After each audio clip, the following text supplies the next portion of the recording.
Hello, good morning. Good morning sa ating mga viewers dyan. Mayong buntag sa tanan. Yun guys, nandito kami ngayon sa Talibon. Bayan ng Talibon kasi nagpa-renew kami ng rehistro sa aming motor.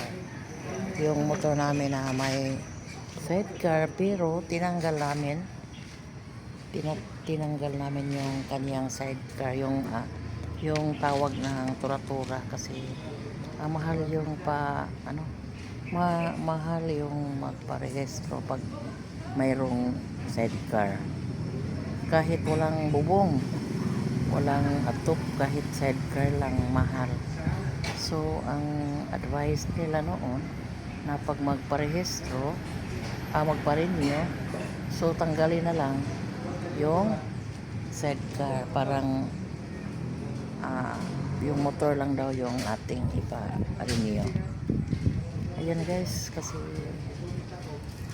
ikabit lang yung sidecar kapag maghatid sa aming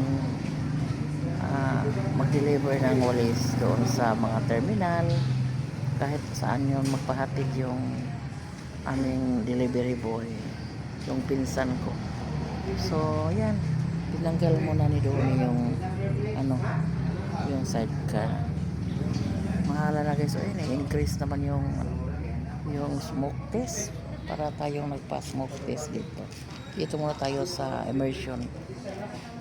Parang smoke test, ito yung first process ng magpa-renew ng mga sasakyan.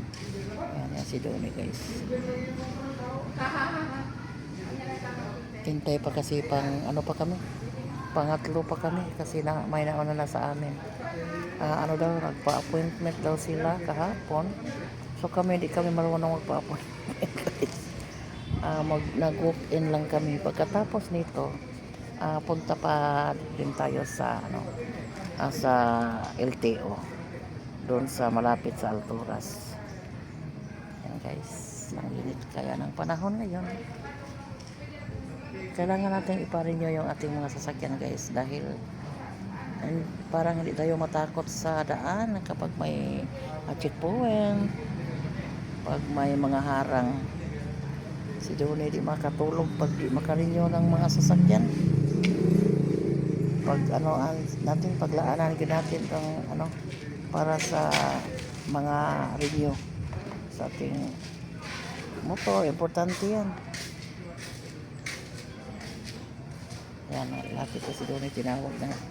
Siguro natapos sa yung papel. Andito din ng insurance guys. Ang mahal ng insurance noon sa punta kami doon sa 1 year pa itong motor.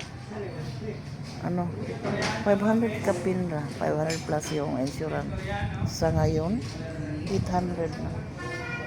800 na plus yung emergency.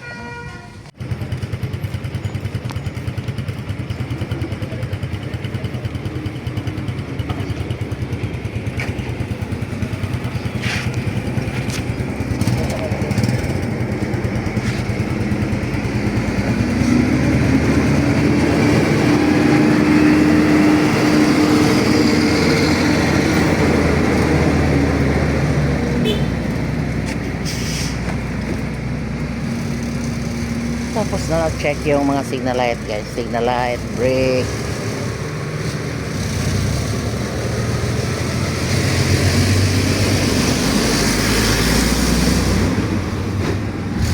Malapit lang sa Alturas yung LTO dito guys. Crowded kayo, mahirapan tayo sa parking. Kalayo na bang doon nagparking? Ang layo na ni doon sa parking. Nasaan na ba yun? Dami nang nagparking, may nauna na.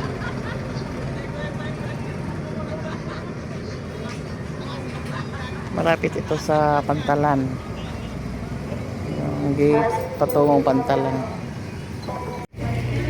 Ayan, nandito na tayo sa loob ng LTO. Buti dito guys, may aircon. Walang init. Doon si Donnie, tinawag na si Donnie sa cashier.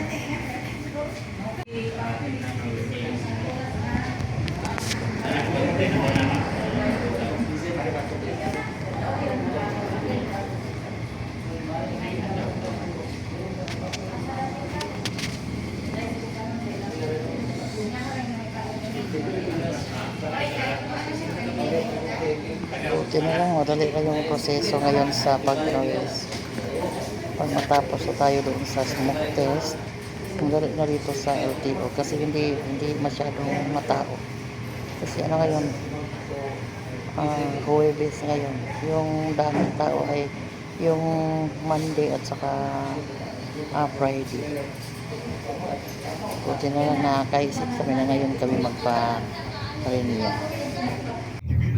Yan, dahil hindi tayo nakagawa ng walis kanina kasi may lakad tayo. So, kahit guys, gabi magawa din ako dito sa loob ng bahay. Kasi pwede man magawa dito sa loob. Habang nanonood ako ng TV guys. Nanonood ako ng balita ngayon sa mga pangyayari. Lalo na sa mga bilihin ngayon na sobrang tumaas. Pag gasolina na yung tumaas, ay lahat na bilihin ay tumaas din. So, di pwedeng wala tayong tawag dyan, agi guys ba? Kung pwede dumblihon yung natin, kayo sa pagtrabaho.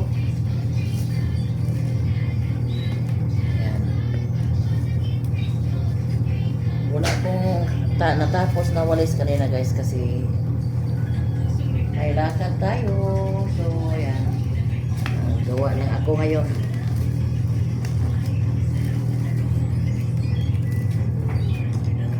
Hanggang antukin ako guys. Hanggang antukin ako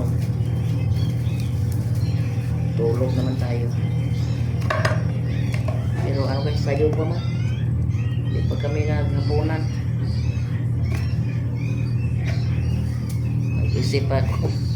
Nag-isip ako anong maiulam natin, pero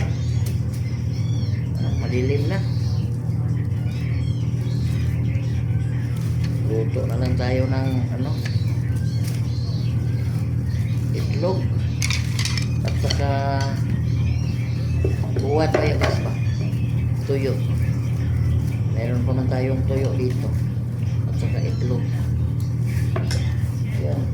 Isa rin, inutusan ko sa pagluto guys.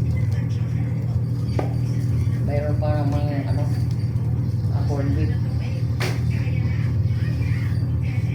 Kapay corn beef din wapay corn day, wapay beef log dia. Inutusan ko si Shalin sa pagluto para hindi ako malangan guys ba.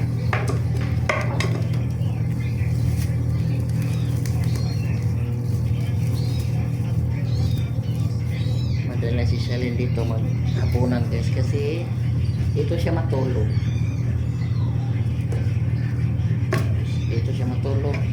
Sabi niya hindi pa daw siya nakahapunan. So inutusan ko na magluto para hindi ko malangan din ba. Ito lang parang dalian lang luto. Itlog at saka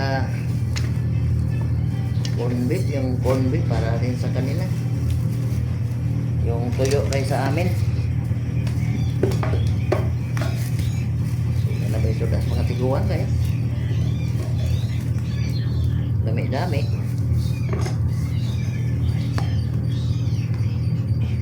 Nauna pa lang anong balita. Hindi pa naman natapos yung gera sa Middle East.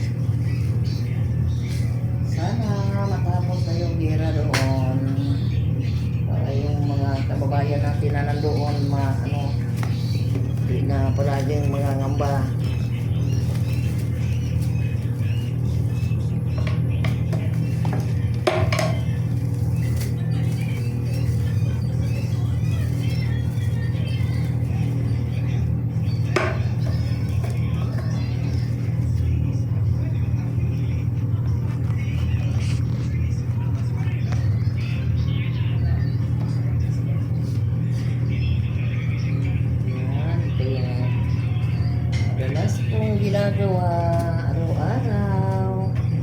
kahit masakit yung balakang natin. Ay, 1 tahon lang guys. Basta may kita. Hanggang sa makaya pa natin. Sayang yung araw. Palagi tayong magasto pero wala tayong kita.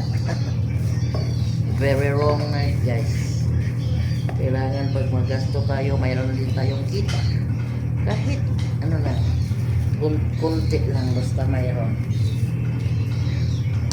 Pabili natin ng ulam.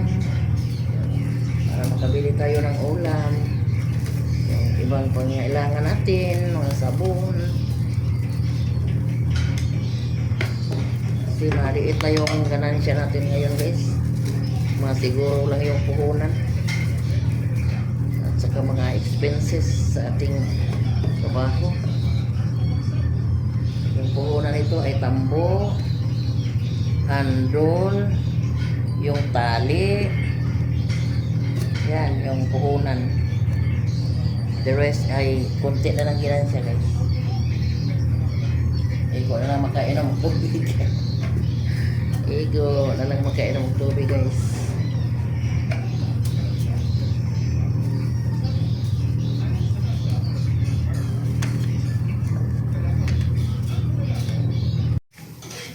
Gihalo na. Hantod mo uga day.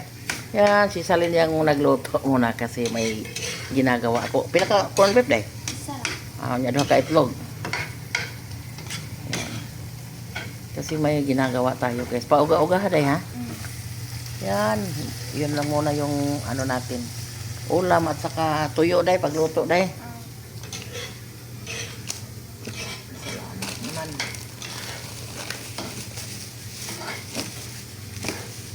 Meron pa tayong tuyo dito. Baghan sa baka niya.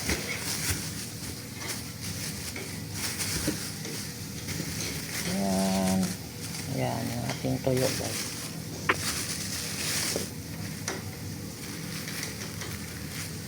Pagluto lang 5 ani day kabuok. 6 lang kaya gamay rin usa.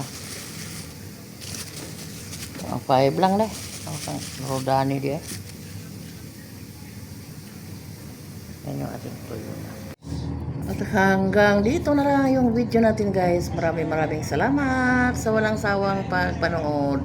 Sa walang sawang suporta. Sa mga suporta nyo. Sa mga subscribers natin. Mahal ko kayong lahat dyan. Kumusta na po kayo? Yan. God bless everyone. Keep safe. Good health palagi. Bye.